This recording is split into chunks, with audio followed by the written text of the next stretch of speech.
Di mapigilan ng babaeng ito ang pag-iyak matapos arestuhin ng kanyang asawa dahil sa umano'y ginawa nitong pamboboso. Kinilala ang suspect na si Rolly Escobar na nagtatrabaho sa isang milk tea shop sa Congressional Avenue sa Quezon City. Madalas raw sa naturang milk tea shop ang magkakaibigang sina alias Ana, Jane at Shane. Pasado alas 5 kahapon nang huli silang nagpunta rito. Nagulat daw si Ana nang hiritan siya ng suspect. Sige ate, lalagay ko yung password ng wifi. Tapos sabi niya, tatype ko yung password ng wifi, type kita, sabi niya. Tapos bigla niyang sabi na, tapos ang password ko ng wifi namin, number ko.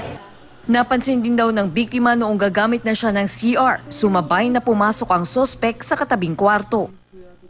Pumasok siya dun sa pangalawang room. Tapos, nung pagpasok ko sa CR, pag-upo ko dun sa bowl, sabi ko, bakit may butas na malaki na parang may mata? Tapos nung tinitigan ko, bigla niyang tinakpan. Dito na raw siya nagduda at agad na ikwinento sa mga kasamahan ang nadiskubre. Pero sila man pala, may parehong karanasan din. Dito na nila kinompronta ang suspect.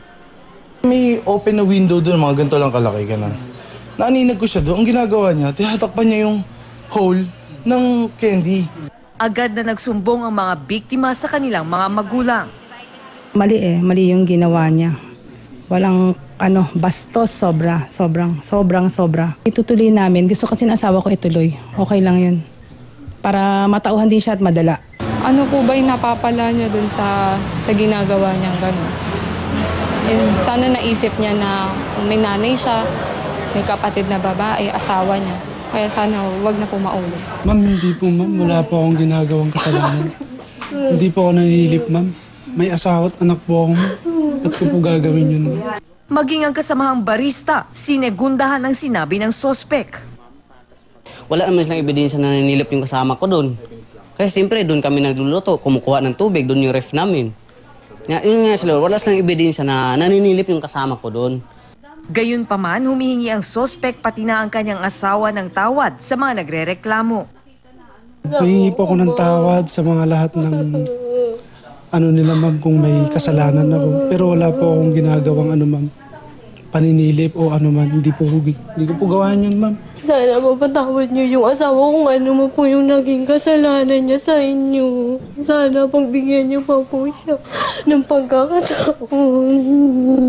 Patuloy naman ang investigasyon ng mga otoridad ukol rito. Napakalinaw na may nilabag sa batas. So automatic apprehended siya ngayon, nakakulong dito. Ang pamangbubuso po pwede kang makulong.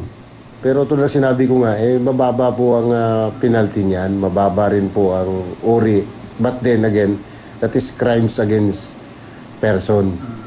Ang pamunuan ng pinagtatrabahuan ng suspect magsasagawa raw ng investigasyon sa reklamo. Katrina Son, GMA News.